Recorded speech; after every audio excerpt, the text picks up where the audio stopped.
Hi guys, आज का हमारा टॉपिक है quadrilaterals. Now quadrilateral is a third part in the geometry session. ठीक है, जो आपका ज्योमेट्री पार्ट है एडवांस मैथमेटिक्स, जो आपके एसएससी एग्जाम्स में आएगा, बाकी किसी एग्जाम में नहीं आएगा, बट क्वाड्रिलेटरल जो है बाकी एग्जाम्स में भी आ सकता है, तो इसको ध्यान से पढ़ना। Now quadrilateral is a third part, जैसा मैंने आपसे कहा। तो क्वाड्रिलेटरल से पहले आपको ट्राइंगल पढ़ना है और आपको सर्कल्स करना है, मतलब ट्राइंगल्स भी की थ्योरम्स का भी यूज करेंगे और सर्कल की थ्योरम का भी यूज करेंगे। फाइन, तो क्वाड्रिलेटरल आपको थर्ड स्टार्ट करना है after triangle and the circle. ठीक है, तो एक बार स्टार्ट करते हैं। What do mean by quadrilateral? Quadrilateral का मतलब क्या हो गया? क्वाड का मतलब क्या होता है? क्वाड्री का मतलब क्या होता है? Which have four sides. Quad का मतलब क्या हो गया? Four sides. तो क्वाड्रिलेटरल एक वो शेप है जिसकी चार साइड होती है। वो चार साइड कैसे बना लो? ऐसे बन गई, एक साइड ऐसे बन गई, एक साइड ऐसे बन गई, तो this is a quadrilateral. ABC is a quadrilateral. तो क्वाड्रिलेटरल की चार साइड होती हैं और चार ही उसके एंगल्स होते हैं, यानी कि ये एक एंगल है, ये एक एंगल है, ये एक एंगल है, ये एक एंगल है, और चारों एंगल्स का जो सम होता है, यानी कि angle A plus angle B plus angle C plus angle D, वो जो होता है वो 360 डिग्री होता है। जैसे ट्राइंगल में 180 डिग्री हुआ करता था, बिकॉज वहां पे थ्री साइड्स थी। यहाँ पे चार साइड है तो क्या बन जाएगा? 360 degree is the right answer. Fine, तो ये दो चीजें बिल्कुल बेसिक सी हैं, four sides and four angles, and sum of all the four angles is 360 degree. ठीक है, now we will move to the shapes कि क्वाड्रिलेटरल की कैसी कैसी शेप्स हमें पढ़नी है, उसकी प्रॉपर्टीज क्या क्या है। फर्स्ट शेप आ जाएगी स्क्वायर। नाउ स्क्वायर उतना इंपॉर्टेंट नहीं है, ठीक है, मैं पहले ही आपको बता देता हूं। जो दो शेप्स पे आपसे मतलब सीजीएल में जो एसएससी के जो पेपर हैं, यानी कि एसएससी का कंबाइंड ग्रेजुएशन लेवल हुआ, या फिर 10+2 वाला हुआ, या फिर 10th लेवल का हुआ, या एफसीआई हुआ, तो सारे ही एग्जाम्स में दो शेप पे सबसे ज्यादा क्वेश्चंस आएंगे, that is rhombus and that is trapezium. तो जब मैं रोम्बस पे आऊंगा तो उसको एक एक पॉइंट आपको बहुत ध्यान से सुनना है और बहुत ध्यान से उसको समझना है। ठीक है, तो स्क्वायर एक बार स्टार्ट करते हैं। स्क्वायर का मतलब क्या हो गया? अभी जिसकी all four sides are equal, यानी कि यहां पे दिया है ऑल साइड्स आर इक्वल, यानी कि ये भी ए है, ये भी ए है, ये भी ए है और ये भी ए है। All sides are equal and all angles are of 90 degree angle, यानी कि ये भी 90 डिग्री होगा, ये भी 90 और ये भी 90 और ये भी 90। एंड डायगोनल्स, डायगोनल्स का मतलब क्या हो गया? दो अपोजिट वर्टिसेस को ज्वाइन करोगे तो डायगोनल्स मिल जाएगा। मतलब this is the vertices, this is vertex, this is vertex and this is vertex. Opposite vertex को ज्वाइन करोगे तो डायगोनल मिल जाएगा। किसी भी क्वाड्रिलेटरल के दो डायगोनल होते हैं, किसी भी क्वाड्रिलेटरल के दो डायगोनल मिलेंगे, तो diagonals are equal and bisect. Bisect का मतलब क्या हो गया? मतलब इंटरसेक्ट कर रहे हैं। बाइसेक्ट का मतलब क्या हो गया? एक दूसरे को काट रहे हैं, दो बराबर बराबर भागों में काट रहे हैं, यानी कि जो डायगोनल्स हैं वो एक दूसरे को काटते हैं और बराबर बराबर हिस्से में काटते हैं, यानी कि diagonals are equal and bisect each other at 90 degree angle. Fine, तो इसका मैं एक बारी ब्रीफ कर देता हूं। ये एक डायगोनल हो गया एसी, एक डायगोनल बन जाएगा बीडी, यानी कि एडी जो एसी जो डायगोनल है वो बीडी के बराबर होगा, यानी कि जितनी लेंथ बीडी की होगी उतनी लेंथ एसी की होगी, और दोनों डायगोनल बाइसेक्ट करते हैं एक दूसरे को, यानी कि ये वाला जो पॉइंट है, जितनी लेंथ इसकी है उतनी लेंथ इसकी होगी, जितनी लेंथ इसकी है उतनी लेंथ इसकी होगी, और ये 90 डिग्री पे बनता है। मतलब जो बाइसेक्शन होता है वो 90 डिग्री पे होता है, यानी कि ये वाला एंगल जो है वो 90 डिग्री बनेगा, ये वाला भी 90 बन जाएगा, ये वाला भी 90 बन जाएगा, और ये वाला एंगल भी 90 बन जाएगा। फाइन, चारों के चारों जो एंगल है वो 90 डिग्री के बन जाएंगे। ठीक है, नाउ प्रॉपर्टीज डन। फॉर्मुलेज हैं इसके कुछ, जैसे एरिया जो है वो ए स्क्वायर है, यानी कि दोनों साइड का जो साइड है उसका स्क्वायर करोगे तो आपको एरिया मिल जाएगा। एक और तरीके से मैं एरिया निकाल सकता हूं, हाफ इंटू में डी स्क्वायर, यानी कि जो भी डायगोनल है, D is the diagonal, D जो है वो डायगोनल है, जो भी डायगोनल है उसका स्क्वायर करोगे और हाफ से मल्टीप्लाई करोगे तब भी आपको क्या मिल जाएगा? Area is the right answer. ठीक है, इसके अलावा पेरीमीटर का मतलब क्या हो गया? परिधि। पेरीमीटर इज लाइक कि सम ऑफ ऑल द साइड्स, यानी कि सारी साइड्स का सम कर दोगे तो पेरीमीटर मिल जाएगा। तो इट इज मोस्ट इजी, भाई कुछ नहीं करना, सारी साइड्स का सम करना है, तो सारी साइड बराबर है तो आंसर क्या आ गया? 4 है। Now this is important, diagonal. Diagonal का मतलब क्या हो गया? जैसे डायगोनल जो है बीडी और एसी बराबर है, तो उस बराबर की लेंथ कैसे निकालोगे? यानी कि AC is equal to BD किसके बराबर हो गया? √2a। ए क्या है? साइड, यानी कि ए क्या है? Side.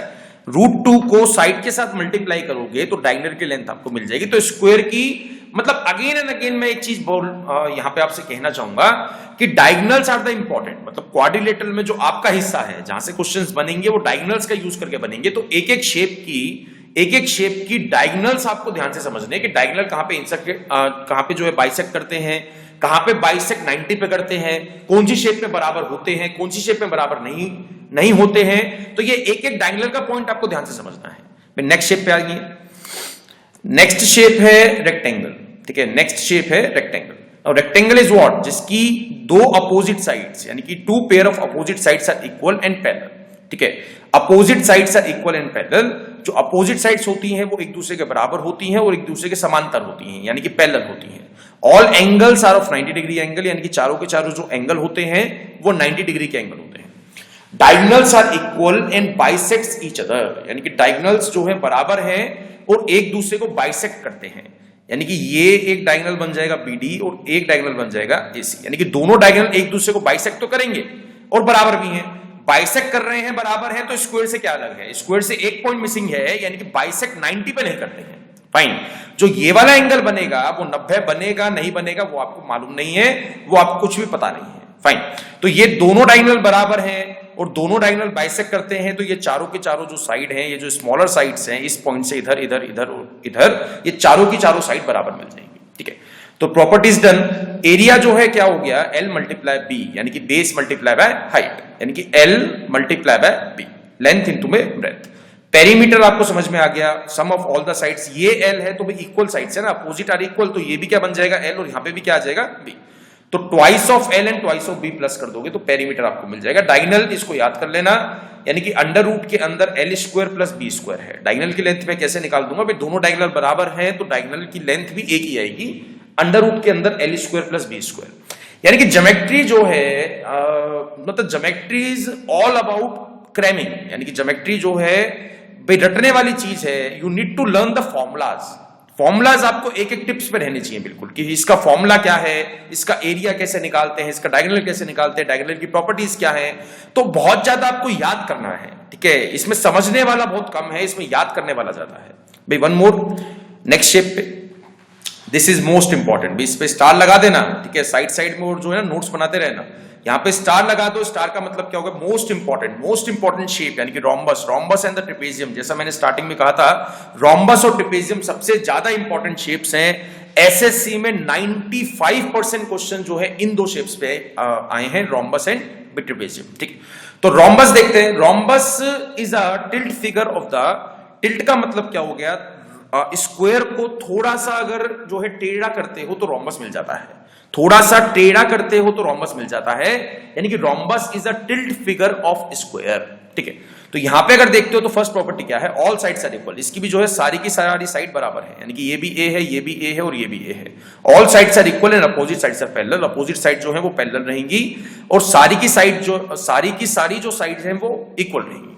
Opposite angles are equal, this is important, this is important, opposite angles are equal, मतलब यहां पे जो एंगल बन रहा है वो दोनों बराबर होंगे, यानी कि एंगल A, ठीक है, मैं थोड़ा सा लिख देता हूं, एंगल A बराबर होगा एंगल C के और एंगल D बराबर होगा एंगल B के, ठीक है, इसको याद कर लेना। Opposite angles are equal in what, in rhombus. Rhombus में अपोजिट एंगल्स बराबर होते हैं।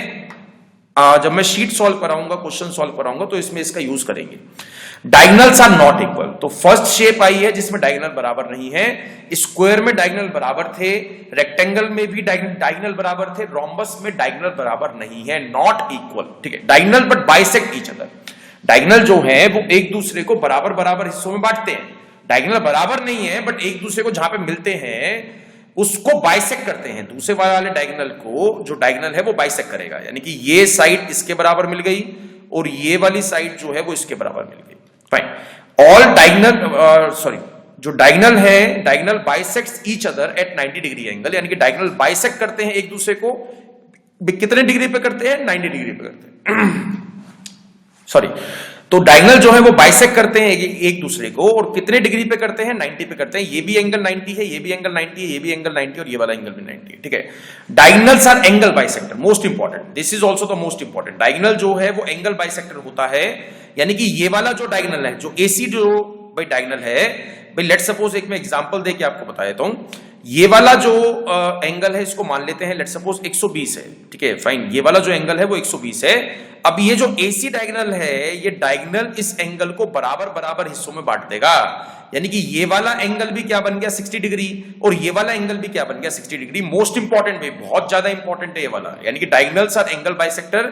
6th पॉइंट भी यही है, डायगोनल्स आर एंगल बाइसेक्टर। ठीक है, तो ये इसके 5 पॉइंट्स है इंपॉर्टेंट। ठीक है, 5 पॉइंट्स हैं। तो डायगोनल जो है वो बाइसेक्ट करेंगे, एक दूसरे को 90 पे करेंगे, इक्वल नहीं होंगे, अपोजिट एंगल बराबर रहेंगे और डायगोनल जो है वो एंगल बाइसेक्टर रहेंगे। बाकी साइड वाइड का तो इजी है भी, उस पे ज्यादा क्वेश्चंस भी नहीं बनेंगे, क्वेश्चंस बनेंगे डायगोनल्स पे। अगेन रिपीट कर रहा हूं, questions will come from the diagonal by using the diagonal. ठीक है, इसका जो एरिया है वो मैं 3 तरीकों से निकाल सकता हूं। एक ये जो D1 D2 है ये बे डायगोनल्स है, यानी कि D1 एक बे डायगोनल है और D2 एक डायगोनल है। तो एरिया निकल सकता है half multiply D1 multiply D2, दोनों डायगोनल्स की मल्टीप्लाई, और उसको हाफ के साथ मल्टीप्लाई करोगे तो एरिया आपको मिल जाएगा। एक और एरिया मैं निकाल सकता हूं, यानी कि बेस मल्टीप्लाई हाइट, यानी कि बेस मल्टीप्लाई हाइट। ठीक है, तो बेस मल्टीप्लाई हाइट करोगे तब भी आपको एरिया जो है मिल जाएगा। एक और तरीके से मतलब एरिया में निकाल सकता हूं, जब थीटा आपको दिया होगा, मतलब कोई एक एंगल आपको दिया है, लेट्स सपोज ये वाला 60 डिग्री दिया है या फिर 30 डिग्री दिया है, तो एरिया क्या हो जाएगा side square multiply by sine theta, side square multiply by sine theta. And this result is important भाई, इसको बहुत ध्यान से, मतलब दिस रिजल्ट इज इंपॉर्टेंट, इसमें स्टार मार्क लगा देता हूं। This result is important, side square is equal to diagonal 1 के हाफ का होल स्क्वायर प्लस डायगोनल 2 के हाफ का स्क्वायर। मतलब दोनों डायगोनल को हाफ हाफ करके स्क्वायर करोगे और दोनों को प्लस करोगे तो वो साइड के स्क्वायर के बराबर मिल जाएगा। फाइन, तो रोम्बस इज इंपॉर्टेंट भी, दोबारा बोल रहा हूं, अगर कोई भी चीज समझ में ना आई तो इसको प्लेबैक करना, इस शेप को छोड़ना नहीं है अभी, एक एक पॉइंट आपके दिमाग में छप जाना चाहिए। ठीक है, now let's move to the next shape, then parallelogram. Now parallelogram is a tilt figure of the rectangle, यानी कि रेक्टेंगल स्ट्रेट होता है, थोड़ा सा उसको टर्न करोगे तो पैरेललोग्राम बन जाएगा। तो पैरेललोग्राम के बारे में ज्यादा क्वेश्चंस नहीं आते हैं, मतलब बहुत ही रेयर आते हैं पैरेललोग्राम, और इसमें ज्यादा कुछ बताने वाला है भी नहीं। तो एक पॉइंट है, फर्स्ट पॉइंट है opposite sides are parallel and equal, यानी कि अपोजिट साइड जो है वो पैरेलल रहेंगी और बराबर रहेंगी, पैरेलल रहेंगी, बराबर रहेंगी। रोम्बस में क्या था, all sides are equal. Rhombus में क्या था, सारी की साइड जो साइड्स थी वो इक्वल थी। इसमें क्या है, opposite sides are parallel and equal, opposite वाली जो पेयर है, जो अपोजिट पेयर है वो इक्वल है और एक दूसरे के पैरेलल है। अपोजिट एंगल्स आर इक्वल, यानी कि रोम्बस वाला केस है भी, अपोजिट जो एंगल्स हैं वो बराबर रहेंगे, ये एंगल इसके बराबर है और ये वाला एंगल इसके बराबर है। Diagonals of the parallelogram bisects each other, यानी कि डायगोनल के बारे में खाली एक ही प्रॉपर्टी है, डायगोनल जो है वो एक दूसरे को बाइसेक्ट करते हैं, यानी कि बराबर बराबर हिस्सों में बांटते हैं। अब वो 90 पे बांटते हैं, नहीं बांटते हैं, एंगल बाइसेक्टर होते हैं, उसके बारे में कुछ भी 1% आपको जानकारी नहीं है। ठीक है, एरिया जो निकाल सकता हूं खाली एक ही तरीके से इसका निकाला जा सकता है, बेस मल्टीप्लाई हाइट। बेस क्या हो गया, लेट्स सपोज यहां पे कोई साइड दी है, this is base and this is height. Height का मतलब क्या हो गया कि यहां से जो आपकी पैरेलल लाइंस है उनके बीच में परपेंडिकुलर डिस्टेंस, आपका परपेंडिकुलर डिस्टेंस जो मैंने आपको ट्राइंगल में बताया था, परपेंडिकुलर डिस्टेंस का मतलब क्या हो गया, जो लाइन यहां पे 90 डिग्री का एंगल बनाएगी। ठीक है, फाइन, जो लाइन यहां पे 90 डिग्री का एंगल बनाएगी। Now let's move to the last shape, that is trapezium, most important भी, this is also the important भी। यहां से क्वेश्चंस बनेंगे, मैं अगेन एंड अगेन भी, अगर आपको सीजीएल निकालना है या फिर एसएससी का कोई भी पेपर निकालना है तो you have to cram these two shapes, rhombus and trapezium भी। क्वेश्चंस यहीं से बनेंगे, बिलीव मी गाइस। ठीक है, तो ट्रेपेजियम आ गया। ट्रेपेजियम की शेप इस तरीके की बनती है, only one pair of opposite sides are parallel, यानी कि पैरेलल होती हैं, इक्वल नहीं होती हैं, यानी कि ओनली वन पेयर। जैसे ये दो साइड, यानी कि AB is parallel to BC, that's all, इतना आपको पता है, इसके बारे में कुछ भी नहीं पता है। The diagonals cut each other in the mutually same ratio, मतलब जो डायगोनल होते हैं यानी कि BD और AC, the diagonals cut each other in mutually same ratio. This ratio is same as between the length of the parallel sides. मतलब let's suppose इसकी parallel line जो आपकी लेंथ है, ठीक है, जो पैरेलल लाइन की लेंथ है, let's suppose ये 1 है और ये 2 है, ठीक है, ये 1 है और ये 2 है, तो यहां पे ये ले लेते हैं, let's suppose O है, यानी कि डायगोनल्स का जो मीटिंग पॉइंट है वो O है। तो यहां पे ये बोला है, ठीक है, AO ratio OC is equal to 1:2। इसी तरीके से BO:OD की रेशो क्या हो जाएगी, 1:2 इज द राइट आंसर। मतलब डायगोनल्स जहां पे कटते हैं, डायगोनल जहां पे मिलते हैं, ठीक है, तो यहां पे ये वाली रेशो और ये वाली रेशो, मतलब BO के बीच में और OD के बीच में जो पैरेलल लाइंस के बीच में रेशो थी, वही रेशो इन वाले दो पार्ट में रहेगी, OB और OD के बीच में। फाइन, ठीक है, फॉर्मुलाज हैं इसके, प्रॉपर्टी डन। फॉर्मुलाज इसके दो हैं। एरिया में कैसे निकाल सकता हूं, half multiply sum of the parallel sides, यानी कि b1 plus b2, half into में sum of the parallel sides multiply by height. Median कैसे निकाल सकता हूं, half multiply sum of the parallel side. Again repeat कर देता हूं भी, इस पॉइंट को ध्यान से सुनना, आने वाला जो मैं पॉइंट कहूंगा उसको ध्यान से सुनना। व्हाट इज द मीडियन, जो यहां पे मीडियन आपको दिया गया है, मीडियन जो है वो जो अनपैरेलल साइड्स हैं, वो जो अनपैरेलल साइड्स हैं उनके मिड पॉइंट्स को जब आप ज्वाइन करोगे तो this is called the median. ये जो पैरेलल साइड्स है इनके मिड पॉइंट्स को ज्वाइन करके मीडियन आप नहीं बोल सकते हो, जो अनपैरेलल साइड्स हैं उनके मिड पॉइंट्स को जोड़ के this is called the median. Fine, ठीक है। Now let's move to the next part. Now ये है साइक्लिक क्वाड्रिलेटरल। तो साइक्लिक क्वाड्रिलेटरल के नाम से ही आपको क्लियर हो चुका होगा कि ये क्या कहने वाला है। मतलब साइक्लिक क्वाड्रिलेटरल क्या होता है, सर्कल के अंदर एक क्वाड्रिलेटरल, मतलब एक सर्कल है उसके अंदर अगर मैं कोई क्वाड्रिलेटरल ड्रॉ करता हूं, ठीक है, उसके अंदर ड्रॉ करने का मतलब क्या हो गया कि क्वाड्रिलेटरल के सारे वर्टिसेस सर्कल की बाउंड्री को टच करने चाहिए, तभी मैं उसको इंस्क्राइब बोल सकता हूं। एक वर्ड आपके क्वेश्चंस में यूज होगा, इंस्क्राइब। तो इंस्क्राइब का मतलब क्या हुआ कि मतलब क्वाड्रिलेटरल अगर सर्कल के अंदर है तो अंदर आपको किस तरीके से बनाना है कि इसके सारे वर्टिसेस, सारे वर्टेक्स जो हैं वो सर्कल की बाउंड्री को टच करने चाहिए। तो साइक्लिक क्वाड्रिलेटरल जैसे लेट्स सपोज ये ए है, ये बी है, ये सी है और ये डी है, तो साइक्लिक क्वाड्रिलेटरल आपसे बोलता है कि ये जो अपोजिट एंगल्स हैं उनका सम 180 डिग्री मिलेगा ही मिलेगा। ठीक है, फाइन गाइस। तो angle A plus angle C किसके बराबर हो गया, 180 डिग्री के बराबर। इसी तरीके से एंगल बी और एंगल डी, ठीक है, एंगल बी और एंगल डी किसके बराबर हो जाएगा, 180 डिग्री के बराबर। मतलब सर्कल के अंदर अगर आप क्वाड्रिलेटरल ड्रॉ करते हो तो अपोजिट वाले एंगल्स का सम क्या होता है, 180 degree is the right answer. Fine भाई, इसको याद कर लेना। ठीक है, नेक्स्ट पार्ट। नाउ ये वाली थ्योरम आपसे क्या बोलती है, अगर एक क्वाड्रिलेटरल के अंदर, इसको ध्यान से सुनना भाई, अगर एक क्वाड्रिलेटरल के अंदर आप कोई सर्कल इंस्क्राइब करते हो, इंस्क्राइब का मतलब क्या हो गया कि सर्कल की जो बाउंड्री है वो क्वाड्रिलेटरल की साइड को टच कर रही है। ठीक है, जो सर्कल की बाउंड्री है वो क्वाड्रिलेटरल की साइड को टच कर रही है, तो इस पे एक थ्योरम बनती है या फिर शॉर्टकट बनता है, जो अपोजिट साइड्स होंगी, अगर क्वाड्रिलेटरल के अंदर कोई सर्कल ड्रॉ करा गया है तो जो अपोजिट साइड्स होंगी क्वाड्रिलेटरल की, उनका सम हमेशा बराबर रहेगा।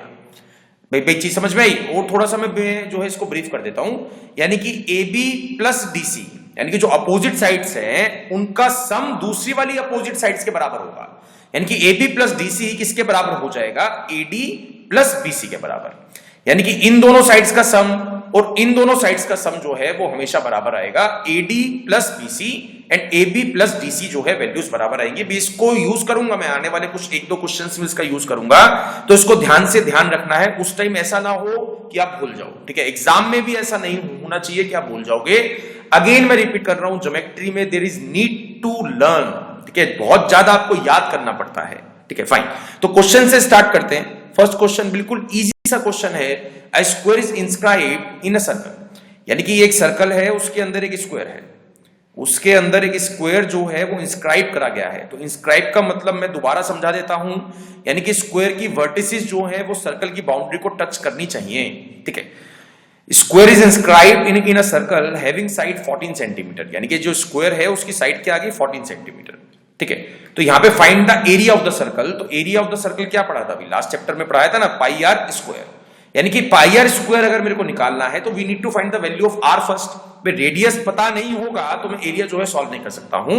तो यहां पे जो स्क्वायर का डायगोनल रहेगा ना, जो स्क्वायर का डायगोनल रहेगा वो this is the diameter of the circle. इसको ध्यान कर लेना, अभी इसको याद कर लो, अगर याद करना है इसको याद कर लो।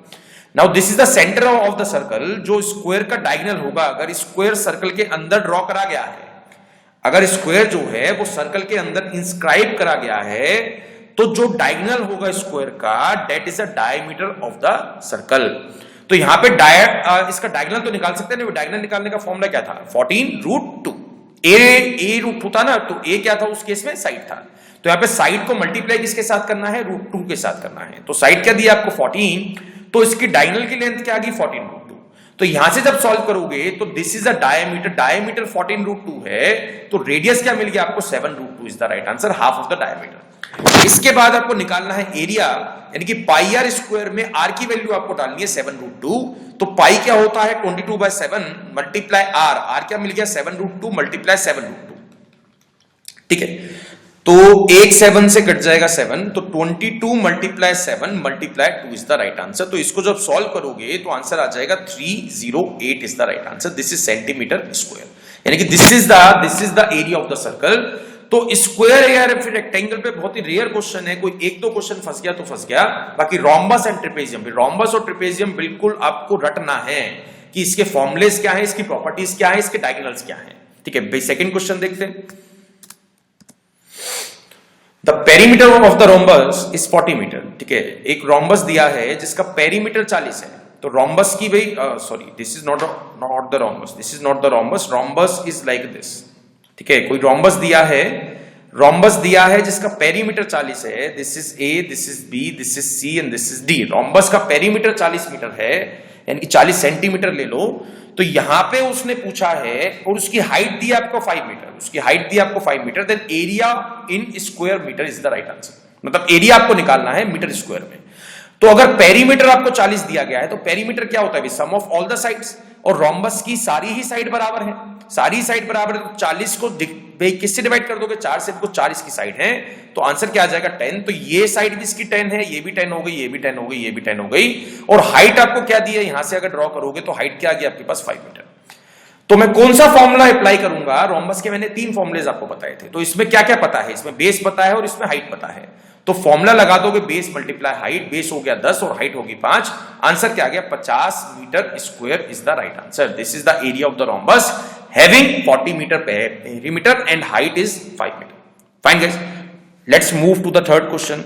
अब जो मैं जितने भी क्वेश्चन आपको कराऊंगा ना, तो हर एक क्वेश्चन को स्टार्ट होने से पहले ही आपको वीडियो को पोस्ट करना है, फिर कुछ टाइम के बाद उसको खुद से ट्राई करना है। मतलब क्वेश्चन को खुद से ट्राई करना है। मैं ये चाहता हूं कि हर एक क्वेश्चन एक बार खुद से ट्राई करो, फिर उसके बाद वीडियो को प्ले करो। फाइन, तो थर्ड क्वेश्चन ट्राई करते हैं। ठीक है, the area of the rhombus is 150 centimetre square. Area of the rhombus आपको दिया है 150 centimetre square. The length of the one of its diagonal is 10 centimetre. The length of the other diagonal is, तो diagonal के साथ area का formula क्या था भाई, एरिया जो मैं निकाल सकता था, area is equal to half multiply d1 multiply d2। तो एरिया आपको क्या दिया है 150। तो यहां पे हाफ मल्टीप्लाई, एक डायगोनल की लेंथ क्या पता है आपको 10 सेंटीमीटर, दूसरे की आपको निकालनी है। तो this is not the hard question, भी कैलकुलेशन है। यहां पे 15 कट गया, तो d2 की वैल्यू क्या आ जाएगी, 15 दूनी 30 centimetre is the right answer, यानी कि 30 सेंटीमीटर का दूसरा डायगोनल है। तो we are just using the formula. हर एक क्वेश्चन में we are just using the formula, nothing else. कुछ दिमाग नहीं लगा रहे हैं। दिमाग वाले क्वेश्चंस भी आएंगे, दिमाग वाले क्वेश्चंस भी आएंगे, आगे चल के मैं वो वाले क्वेश्चंस भी कराऊंगा। बट अभी के लिए थोड़े बहुत क्वेश्चंस हैं जिसमें you have to put direct formula. मतलब क्वाड्रिलेटरल से मैक्सिमम जो है 2 क्वेश्चन आ सकते हैं, और दोनों ही क्वेश्चन फॉर्मूला बेस्ड आएंगे। कुछ भी आपको मेंटली उसमें ज्यादा दिमाग नहीं लगाना है। ठीक है, next question, fourth. Now this is the थोड़ा सा लेंथी क्वेश्चन है, बट एक बार we can solve it now. The diagonals of a rhombus are 64 centimeter and 48 centimeter. Fine. The height of the rhombus is, तो इसमें height और diagonal के साथ कोई लिंक नहीं है, बट diagonals का लिंक जो है वो एरिया के साथ है, एरिया का लिंक हाइट के साथ है, और diagonals का लिंक जो है साइड के साथ भी है। तो ये 3 फॉर्मुलाज आपको यूज करने पड़ेंगे। बेगी कौन कौन से 3 formulas, area is equal to half multiply d1 multiply d2। यहां से निकाल लोगे एरिया, और एरिया एक और तरीके से निकाल सकता हूं, बेस मल्टीप्लाई हाइट। और एक और फॉर्मूला कराया था, side square is equal to d1 by d2 का whole square plus d2 bye 2 का होल स्क्वायर। ठीक है, तो यहां पे एरिया सबसे पहले निकाल लेते हैं। तो एरिया जो है क्या मिल जाएगा, हाफ मल्टीप्लाई 64 मल्टीप्लाई बाय 48। तो इसको फ्रैक्शन में छोड़ दो भाई, don't solve the fraction but till you get the final answer. कभी भी पूरी मैथमेटिक्स में कभी भी आपको फाइनल आंसर तक कोई भी फ्रैक्शन सॉल्व नहीं करना है। अरे उसको इसी तरीके से छोड़ देते हैं, don't waste the time. 64 multiply 48। ठीक है, तो यहां पे इसके बाद हम क्या निकाल सकते हैं, साइड निकाल सकते हैं, बिकॉज साइड का स्क्वायर क्या आ जाएगा 64 डिवाइडेड बाय 2 का whole square and 48 divided by 2 का होल स्क्वायर। तो इसको जब सॉल्व करोगे आप गाइस, इसको सॉल्व करना भी एक बारी, साइड आपके पास आ जाएगी। ठीक है, साइड आपके पास आ जाएगी 40 सेंटीमीटर, साइड आपके पास आ जाएगी 40 सेंटीमीटर। मतलब डायगोनल है जिसकी चारों साइड बराबर होती हैं, तो साइड आपके पास क्या आ गई 40 सेंटीमीटर। अब मेरे को हाइट निकालनी है, भी एरिया आपके पास पता है, बेस आपके पास पता है, हाइट निकाल दो, ये वाला फॉर्मूला यूज करना है। तो यहां पे एरिया क्या था, हाफ मल्टीप्लाई 64 मल्टीप्लाई 48, बेस क्या दिया गया है 40 और हाइट आपको निकालनी है। तो यहां से जब सॉल्व करोगे तो हाइट आपको मिल जाएगी 38.4 सेंटीमीटर। भाई इन दो चीजों को सॉल्व कर लेना, इसको स्किप मत करना कि सर ने कर दिया तो मैंने भी कर दिया। इस वाली चीज को एक बार सॉल्व कर लेना, 40 मिलता है या नहीं मिलता है, और इस वाली चीज को एक बार सॉल्व कर लेना कि h की वैल्यू 38.4 मिलती है या नहीं मिलती। फाइन। तो भाई मैं कई वीडियोस में बोलता हूं कि जो कैलकुलेशन है वो आपका पार्ट है, भी समझाना मेरा पार्ट है, ठीक है, मेरा काम है समझाना आपको, वो कैलकुलेशन आपको समझना है कि कम से कम कैसे कर सकते हैं, ठीक है। नेक्स्ट पार्ट देखते हैं, क्वेश्चन नंबर 5। अब इस वाले क्वेश्चन में एक रोम्बस आपको दिया गया है, ठीक है, देयर इज वन रोम्बस। तो रोम्बस बना लेते हैं भी। एबीसीडी एक रोम्बस है, एबीसीडी एक रोम्बस है। एबी जो साइड है वो 4 सेंटीमीटर है, मतलब चारों ही साइड जो है वो 4 सेंटीमीटर की है।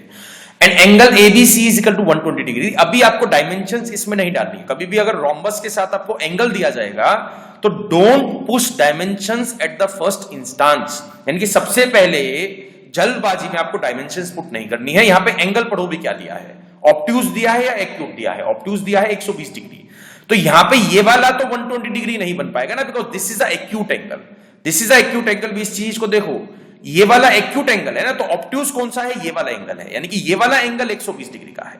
फाइन। तो यहां पे जो एंगल है वो एबीसी है, यानी कि this is A, this is B, this is C and this is D. बहुत ध्यान से भी, ठीक है, डायमंड मतलब डायग्राम ध्यान से बनाना है, ठीक है। Then the length of the diagonal BD, BD की लेंथ आपको निकालनी है। तो यहां पे क्वेश्चन अच्छा है, ठीक है, क्वेश्चन थोड़ा सा अच्छा है। यहां पे 4 हो गया, ये भी 4 हो गया, ये भी 4 हो गया और ये भी जो है 4 हो गया, ठीक है।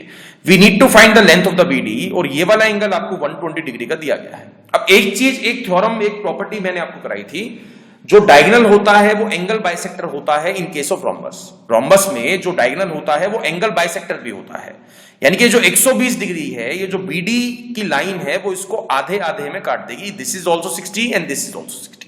फाइन गाइस, भाई चीज समझ में आई है नहीं? भाई एंगल बाइसेक्टर जो डायगोनल होता है, diagonal is also the angle bisector. तो एंगल को दो बराबर बराबर हिस्सों में बांट देगा। अब अगर ये दोनों साइड बराबर हैं, अगर मैं ट्राइंगल एबीडी की बात करता हूं, I am talking about triangle ABD, तो एबीडी में अगर ये दोनों साइड बराबर हैं तो इनके आमने सामने वाले एंगल्स बराबर मिलेंगे नहीं मिलेंगे? भाई ध्यान आया कुछ? आइसोसेलेस ट्राइंगल जो हमने ट्राइंगल में पढ़ा था, तो अगर इस वाली साइड के सामने 60 है तो इस वाली साइड के भी सामने क्या आ जाएगा? 60 डिग्री। दो एंगल 60 है ट्राइंगल एबीडी में, तो तीसरा भी क्या बन गया? 60। तो this is equilateral triangle. Equilateral मिल गया ना भाई। इक्विलेटरल में ही तीनों एंगल 60 के होते हैं, ये भी 60 है, ये भी 60 है, ये भी 60 है, और इक्विलेटरल ट्राइंगल में ही तीनों की तीनों साइड जो है वो बराबर होती है। तो दो तो 4 दी हैं, तीसरी भी क्या बन जाएगी? 4, यानी कि बीडी की लेंथ क्या आ गई आपके पास? 4 centimetre is the right answer. Fine guys, तो बहुत ध्यान से करने भाई, छोटे छोटे पॉइंट, ट्राइंगल का यूज करना पड़ेगा, देन सर्कल का यूज करना पड़ेगा, क्वाड्रिलेटरल का यूज करना पड़ेगा। तो ज्योमेट्री में जो हार्ड क्वेश्चंस बनेंगे उसमें वो question quadrilateral plus circle plus triangle, ये तीनों कॉन्सेप्ट मिक्स करके आपके सामने क्वेश्चन रख देगा। तो आपको एक एक चीज, सर्कल की बहुत ज्यादा हमने थ्योरम की थी, 14-15 थ्योरम्स की थी, सारी की सारी थ्योरम्स बहुत ज्यादा इंपॉर्टेंट है। आपकी टेंजेंट हो गया या फिर सीकेंट हो गया, सारी की सारी थ्योरम आर मोस्ट इंपॉर्टेंट, ठीक है। नेक्स्ट क्वेश्चन, 6th क्वेश्चन, ठीक है। Now this is on the trapezium. भाई this question is on the trapezium. Trapezium का एरिया आपको दिया गया है, यानी कि 384 centimetre, and if its parallel sides are in the ratio 3:5। तो रेशियो अगर 3:5 की दी है तो मैं 3x एंड 5x मान सकता हूं। तो यहां पे हो जाएगा हाफ मल्टीप्लाई एरिया में कैसे निकालता था? ट्रेपेजियम का area is equal to half multiply sum of the parallel sides multiply by height. तो परपेंडिकुलर डिस्टेंस का मतलब क्या हो गया? अभी हाइट ही तो हुआ, परपेंडिकुलर डिस्टेंस का मतलब क्या हुआ? हाइट क्या दिया आपको? 12। तो यहां पे half multiply sum of the parallel sides, तो एक जो है वो साइड बन जाएगी 3x और एक जो साइड बन जाएगी क्या बन जाएगी? 5x। तो 3x प्लस 5x क्या हो गया? 8x। और मल्टीप्लाई किससे कर दोगे? हाइट क्या दिया आपको? 12। तो ये कट जाएगा 4 पे, तो यहां से जब सॉल्व करोगे आप, ठीक है, तो x की वैल्यू आ जाएगी, क्या आ जाएगी? 8, ठीक है। ये 96 पे कट गया, 12 इसको काट देगा 8 पे, तो x की वैल्यू क्या आ गई? 8। उसने आंसर क्या पूछा है? उसने क्वेश्चन क्या पूछा है? Then smaller side of the parallel, ठीक है, smaller of the parallel sides, यानी कि पैरेलल जो साइड्स थी उसमें से छोटे वाली साइड कौन सी है? तो छोटे वाली साइड आपको मिली है 3x, x की वैल्यू 8 है, तो आंसर क्या हो गया? 3 8 जा 24 centimetre is the right answer. Fine guys, तो ये भी क्वेश्चन आपको समझ में आया, ठीक है। 7th क्वेश्चन आपको मतलब वीडियो को पोस्ट करने के बाद एक बार खुद से ट्राई करना है। बहुत अच्छा क्वेश्चन है, 7th क्वेश्चन, ठीक है। ओके, तो आज की क्लास का मतलब मैं इसको रेट करूंगा कि 5 में से 4, ठीक है, according to the difficulty level. Difficulty level के बेस पे अगर 5 सबसे डिफिकल्ट है तो ये 4थे नंबर का क्वेश्चन है, ठीक है। तो एक बार देखते हैं, क्वेश्चन काफी अच्छा है, हर एक बच्चे को ये जो है ट्राई करना है। वीडियो पोस्ट करो, इसको ट्राई करो, ठीक है। A circle is inscribed in a trapezium ABCD, ठीक है। एक ट्रेपेजियम है जिसके अंदर एक आपको सर्कल दिया है, ठीक है, जिसके अंदर एक सर्कल दिया है। तो this is the shape of the trapezium. तो इसके अंदर एक सर्कल दिया है, तो this is the shape of the circle. Let suppose मान लेते हैं कि this is the shape of the circle, वैसे शेप नहीं है अभी सर्कल की। ओके, सो ABCD, उसने बोला AB पहले पैरेलल है CD के, यानी कि AB जो साइड है वो पैरेलल है DC साइड के।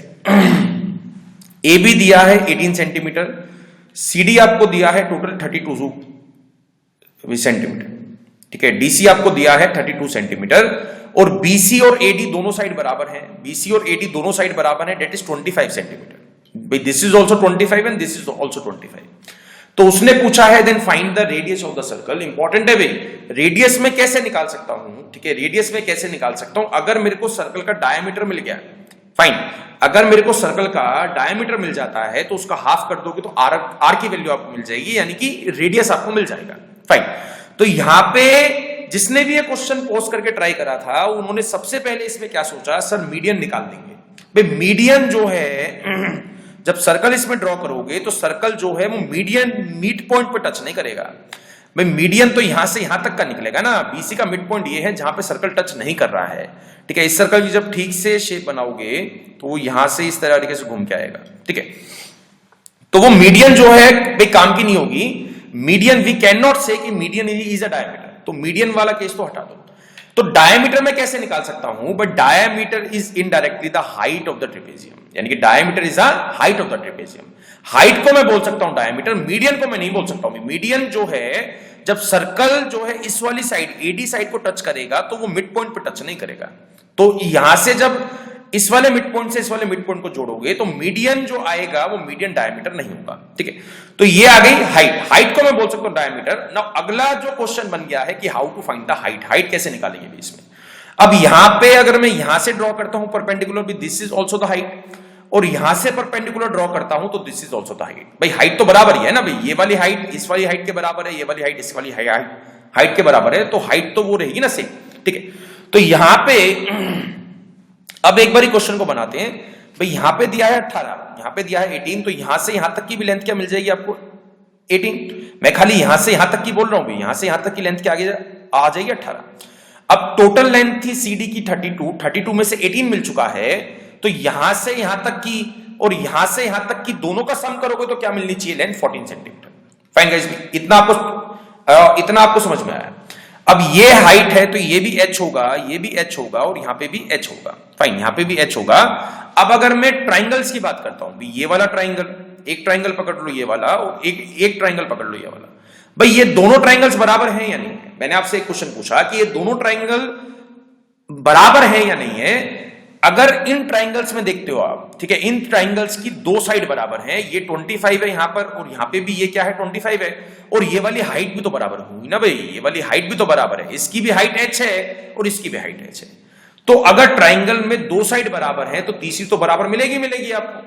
भाई चीज समझ में आई या नहीं है। अगर किसी भी ट्राइंगल में दो साइड बराबर है तो तीसरी तो ऑटोमेटिकली भाई बराबर मिल गई, उसमें आपको बराबर प्रूफ करने की जरूरत नहीं है। तो यानी कि ये वाली साइड और ये वाली साइड दोनों बराबर हैं, दोनों का सम क्या मिल रहा था 14, बराबर बराबर बांटोगे तो क्या आ जाएगा, यहां पे भी 7 आ गया, यहां पे भी 7 आ गया।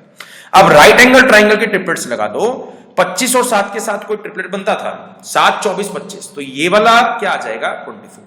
ट्रिपलेट्स अगर नहीं ध्यान है, मैंने वैसे आपको ट्राइंगल्स में कराए थे, जब मैं आपको राइट एंगल ट्राइंगल समझा रहा था तो उसकी नेक्स्ट स्लाइड में मैंने ट्रिपलेट्स बताए थे। ट्रिपलेट्स अगर नहीं ध्यान आए हैं तो पाइथागोरस की हेल्प से निकाल लेना। AE की लेंथ क्या आ जाएगी 24, यानी कि हाइट क्या आ गई 24, तो हाइट 24 है तो डायमीटर क्या आ गया 24, डायमीटर रेडियस क्या मिल जाएगा 12 centimetre is the right answer. तो इसी का ही मेरे को आंसर निकालना था, ये आंसर आपके पास आ चुका है। फाइन गाइज, तो ये वो लेवल है, मतलब ये मैं कहूंगा कि लेवल 3 है, ये वो लेवल है जो आपके एग्जाम में आ सकता है। इस तरह के क्वेश्चंस आपके एग्जाम में आएंगे जो एसएससी के एग्जाम से, ठीक है। One more question guys, 8th question एक बार चेक करते हैं क्या दिया है। इन अ ट्रिपेजियम एबीसीडी, एक ट्रिपेजियम आपको दिया गया है, तो ट्रिपेजियम लेट सपोज ये है, ठीक है, एक ट्रिपेजियम आपको दिया गया है जिसकी डायमेंशंस हैं एबीसीडी, तो एबीसीडी आ गया अभी यहाँ पे, हुज हाइट इज 12 सेंटीमीटर, इसकी जो हाइट दी है वो आपको 12 सेंटीमीटर दी है, यानी कि ये जो है 12 सेंटीमीटर है। तो ए बी आपको दिया है 9 सेंटीमीटर, इसके बाद सी डी आपको दिया है 30 सेंटीमीटर, इसके बाद ए डी आपको दिया है 13 centimetre. Find the perimeter of ABCD, यानी कि जो ट्रेपेजियम है उसका पेरीमीटर आपको निकालना है। तो पेरीमीटर के लिए मेरे को चारों साइड्स का सम करना पड़ेगा। भाई 4 साइड्स में से 3 साइड तो रेडी हैं, ये 30 है, यहां से लेके यहां तक ये 30 है, यहां से लेके यहां तक 9 है, और यहां से ये लेके यहां तक जो है 13 है। ये वाली साइड आपको निकालनी, जो सारा खेल आ चुका है वो किसका आ चुका है, बीसी लेंथ का। बीसी एक बार मिल गई तो पेरीमीटर आपको मिल जाएगा, आंसर आपको मिल जाएगा, एक नंबर आपको मिल जाएगा, ठीक है। तो यहां पे अगर हाइट 12 है तो ये वाली हाइट भी क्या बन जाएगी, 12 सेंटीमीटर। फाइन, यहां पे भी क्या आ जाएगा, 12 सेंटीमीटर। यहां से यहां तक के निकाल सकते हैं भी कोई लेंथ। भाई ये अगर 9 सेंटीमीटर है तो यहां पे भी क्या मिलेगा आपको, 9 सेंटीमीटर, ठीक है। इसके अलावा क्या मैं सॉल्व कर सकता हूं, अब ये 13 था, अभी राइट एंगल ट्राइंगल तो बन रहा है ना, अभी यहाँ पे जो AED ट्राइंगल बन रहा है, triangle AED is a right angle triangle, तो ये राइट एंगल ट्राइंगल बन रहा है, ये 12 है, ये 13 है, 12 और 13 के साथ कौन सा ट्रिपलेट बनता था, 12 और 13 के साथ ट्रिपलेट बनता था 5, तो यहाँ पे क्या आ जाएगा 5, तो ये 5 आ गया, ये 9 आ गया, ये 30 था भी पूरा, इसको मान लेते हैं F, तो DF आपको मिल चुका है 14, DC आपके पास पड़ा था 30, तो 30 में से 14 माइनस करोगे तो क्या आ जाएगा 16 सेंटीमीटर। 12 16 के साथ क्या ट्रिपलेट बनता था, 20 इज द राइट आंसर। मैंने आपको समझाई थी, ठीक है, जब मैं ट्राइंगल्स करा रहा था मैंने आपको बताया था कि ट्रिपलेट जो है वो लाइफ लॉन्ग चलेंगे भी, मतलब क्वांट की किसी भी टॉपिक में, मैथ्स के किसी भी टॉपिक में ट्रिपलेट्स आपको चाहिए, जो आपका ज्योमेट्री वाला सेक्शन है, ज्योमेट्री वाले सेक्शन में, और बाकी भी टॉपिक्स हैं, मतलब रीजनिंग में भी कुछ ऐसे टॉपिक्स हैं जिसमें आपको ट्रिपलेट्स का यूज करना पड़ सकता है, ठीक है। तो पेरीमीटर निकालना है तो आंसर क्या हो जाएगा, 30 को प्लस कर दो, 20 को प्लस कर दो, 9 को प्लस कर दो, 13 को प्लस कर दो, 13 प्लस 9 प्लस 20 प्लस 30, तो आंसर क्या हो गया 72 सेंटीमीटर, ठीक है। तो आंसर क्या आ जाएगा 72 centimetre is the right answer. Fine guys, तो क्वेश्चन इसके लिए एक क्वेश्चन आपको समझ में आए, तो ट्रेपेजियम के मैं क्वेश्चंस करा रहा हूं कि कैसे कैसे क्वेश्चंस आपके ट्रेपेजियम चैप्टर से आपके एग्जाम में आ चुके हैं। These all are the previous years exam, ठीक है, जो पहले एग्जाम्स हुए एसएससी के, वहां से क्वेश्चंस लिए हैं भी सारे के सारे, ठीक है। एक बार 9th क्वेश्चन चेक करते हैं। 9th क्वेश्चन में a quadrilateral ABCD circumscribes a circle, एक क्वाड्रिलेटरल है ABC which is circumscribes a circle, एक सर्कल है जिसके इर्द गिर्द, ठीक है, जिसके इर्द गिर्द जो है क्वाड्रिलेटरल है, यहाँ पे एक क्वाड्रिलेटरल आ गया, और यहाँ पे एक साइड बना देते हैं, और यहाँ पे एक साइड बना देते हैं। Fine, this is the quadrilateral ABCD, ठीक है। तो आपको एक थ्योरम मैंने कराई थी, ठीक है, इसी चैप्टर में एक थ्योरम आपको कराई थी कि अगर सर्कल के बाहर क्वाड्रिलेटरल सर्कमस्क्राइब करेगा तो उस केस को कैसे सॉल्व करते हैं। अभी ये 6 दिया है, CD आपको 5 दिया है, AD आपको 7 दिया है, इसकी लेंथ आपको निकालनी है, तो इजी है भाई। अपोजिट वाली साइड्स का सम, यानी कि AB plus DC is equal to किसके होता है, जो दूसरी वाली अपोजिट साइड्स है उनके सम के बराबर होता है, यानी कि यहां पे क्या आ जाएगा AD प्लस BC। तो AB क्या दिया है आपको 6, DC क्या दिया है आपको 5, और यहां पे AD की लेंथ क्या दी है आपको 7, BC की आपको निकालनी है। तो यहां से जब सॉल्व करोगे तो BC की लेंथ आपको क्या मिल जाएगी, 6 प्लस 5 हो गया 7, सॉरी 11 में से 7 माइनस करा तो क्या आ गया 4 centimetre is the right answer. BC की जो लेंथ है वो क्या आ गई 4 centimetre is the right answer. Fine guys, तो यहां पे you just need to learn, ठीक है, बहुत ज्यादा आपको याद करना पड़ेगा, डायरेक्ट फॉर्मुलेज आएंगे, मतलब डायरेक्ट फॉर्मुलेज पे क्वेश्चंस आएंगे। एक बार 10th क्वेश्चन देखते हैं। अब इस क्वेश्चन में आपको क्या दिया है, cyclic quadrilateral ABCD. Cyclic quadrilateral का मतलब क्या हो गया, सर्कल के अंदर एक आपको क्वाड्रिलेटरल दिया है, तो एक सर्कल ड्रॉ करना है, फिर उसके अंदर एक क्वाड्रिलेटरल इंस्क्राइब करना है। फाइन, तो ये बन जाएगा एक क्वाड्रिलेटरल एबीसीडी। तो ये ए हो गया, ये बी हो गया, ये सी हो गया, और ये बन गया D. Such that AB is equal to BC, यानी कि ये वाली जो साइड है वो BC के बराबर है, और AD जो AD है वो DC के बराबर है। फाइन, जो AD है वो DC के बराबर है, और उसने बोला कि AC is perpendicular to BD, यानी कि ये वाला जो एंगल है वो परपेंडिकुलर का मतलब क्या होगा, ये वाला एंगल 90 बनेगा, this symbol is a perpendicular, तो ये वाला जो एंगल है वो 90 डिग्री का बनेगा। इसके अलावा उसने क्या दिया है, एंगल सी ए बी, ठीक है, angle C A B is equal to 30 degree. ये वाला जो एंगल है वो क्या दे दिया आपको 30 डिग्री का। तो अगर मैं इस वाले ट्राइंगल की बात करता हूं, ये ट्राइंगल तो आपके पास तैयार पड़ा है ना, ये 90 है, ये 30 है, तो ये वाला एंगल क्या बन जाएगा 60 डिग्री का बन जाएगा। तो यहां पे क्या आ गया 60 डिग्री। इसके बाद मैं क्या यूज कर सकता हूं भाई, अगर मैं इस वाले ट्राइंगल पे आता हूं, मतलब ट्राइंगल एबीसी का यूज करोगे तो जिसमें दो साइड बराबर है, एबी जो है वो बीसी के बराबर हुए है ना भाई, एबी जो है वो बीसी के बराबर है, तो ये वाला एंगल अगर 30 है, दो साइड बराबर है, तो साइड के आमने सामने वाले एंगल्स भी आपको बराबर मिलेंगे। तो इस वाली साइड के सामने अगर 30 डिग्री दिया है, तो इस वाली साइड के भी सामने क्या आ जाएगा 30 डिग्री। फाइन गाइस, तो ये मतलब ट्राइंगल एबीसी में ही अगर मैं चेक करूंगा, ये 30 डिग्री आ गया और यहां पे भी 30 दिया है, तीनों का सम 180 बनता है, तो 180 में से 30 और 30 60 तो मिल गया। तो 180 डिग्री में से 60 डिग्री आपको मिल चुका है, तो मतलब क्या हो गया 120 डिग्री का बाकी का बचा एंगल है। ये वाला जो एंगल है, जो एंगल एबीसी है, वो क्या आ गया आपके पास, आंसर क्या मिल गया 120 degree is the right answer. That's all. Fine guys, तो क्वेश्चन इज क्लियर। तो यहां पे भी हमने मतलब कुछ थ्योरम का कोई हमने थ्योरम जो है ट्राइंगल की यूज कर रहे हैं, कोई थ्योरम जो है साइक्लिक क्वाड्रिलेटरल की यूज कर रहे हैं, तो मल्टीपल थ्योरम्स आपको यूज करनी पड़ेंगी भाई। यही मैं आपको स्टार्टिंग से समझा रहा हूं, geometry is not about one topic, it is about 3 topics, triangle, then circles, then quadrilateral. ठीक है, नेक्स्ट क्वेश्चन देखते हैं, लास्ट क्वेश्चन है। ओके, अब इस क्वेश्चन में आपको दिया है एक साइक्लिक ट्रिपेजियम बनाना है। ठीक है, लास्ट क्वेश्चन में क्वाड्रिलेटरल था, इसमें एक साइकिल के अंदर यानी कि सर्कल के अंदर एक ट्रिपेजियम आपको ड्रॉ करना है। तो ये बन गया और यहां से एक साइड ड्रॉ कर दी और ये इसके पैरेलल आ गई। इसके बाद उसने बोला ABCD, तो इसको ध्यान से करानी है भाई, प्लॉटिंग आपको ध्यान से करनी है। उसने बोला AD is parallel to BC, तो यहां पे A बना लेते हैं, ये B हो गया, ये C हो गया और ये D हो गया, तो AD जो है वो पैरेलल आ चुकी है BC पे। इफ एंगल ABC, ये वाला जो एंगल है वो क्या बन गया अभी 70 डिग्री का दिया है आपको, ये वाला जो एंगल है वो क्या दे दिया आपको 70 degree. Then find the value of BCD की वैल्यू आपको निकालनी है। फाइन गाइस, BCD की वैल्यू आपको निकालनी है। तो यहां से एक चीज आपको समझ में आ चुकी है कि एक मैंने साइक्लिक थ्योरम आपको बताई थी जिसमें अपोजिट वाले एंगल्स का सम यानी कि angle B plus angle D should be equal to 180 degree. तो 180 डिग्री ये है दोनों एंगल्स का सम, जिसमें से एंगल B 70 डिग्री है, तो एंगल D क्या निकल आएगा, एंगल D निकल आएगा 110 डिग्री। तो यहां पे क्या आ गया 110 डिग्री। तो ये वाला एंगल जो है वो क्या बन गया 110 डिग्री। अब ट्राइंगल में मैंने इनिशियली मतलब सबसे पहले ही आपको एक चीज बताई थी, एंगल्स। ठीक है, अगर दो पैरेलल लाइंस के बीच में अगर एक ऐसे लाइन ड्रॉ करता हूं, तो जो यहां पे एंगल बन रहा है और जो यहां पे एंगल बनेगा because AD and BC are the parallel lines. AD और BC जो है वो पैरेलल लाइंस थी, तो पैरेलल लाइंस वाला मैं एंगल वाला फॉर्मूला लगा सकता हूं, एंगल वाला कॉन्सेप्ट लगा सकता हूं। तो यहां पे इसका एंगल और इसका एंगल का दोनों का सम क्या बनता था 180 डिग्री। तो यानी कि ये वाला एंगल 110 डिग्री और यहां पे एंगल C, तो 110 डिग्री प्लस एंगल C किसके बराबर हो गया 180 डिग्री के बराबर हो गया। तो यहां पे एंगल C क्या आ जाएगा 70 degree is the right answer. तो ये हो गया 70 डिग्री। तो it is basically cyclic quadrilateral का भी यूज करा है, बिकॉज एंगल जो है दोनों का सम क्या लिया था हमने 180 डिग्री, और एंगल वाली थ्योरम जो हमने ट्राइंगल में की थी उसका भी यूज करा है। तो मल्टीपल चीजों का यूज करके क्वाड्रिलेटरल पे क्वेश्चंस आपके एग्जाम में बनेंगे, सर्कल्स, ट्राइंगल्स एंड जो है क्वाड्रिलेटरल। ठीक है, अगर फिर भी कोई भी आपको डाउट्स है इस चैप्टर से रिलेटेड तो ask me personally eight abhishek.studyiq@gmail.com। और एग्जाम आपको अच्छे से दे के आना है। All the best for your exams and thanks a lot for watching me.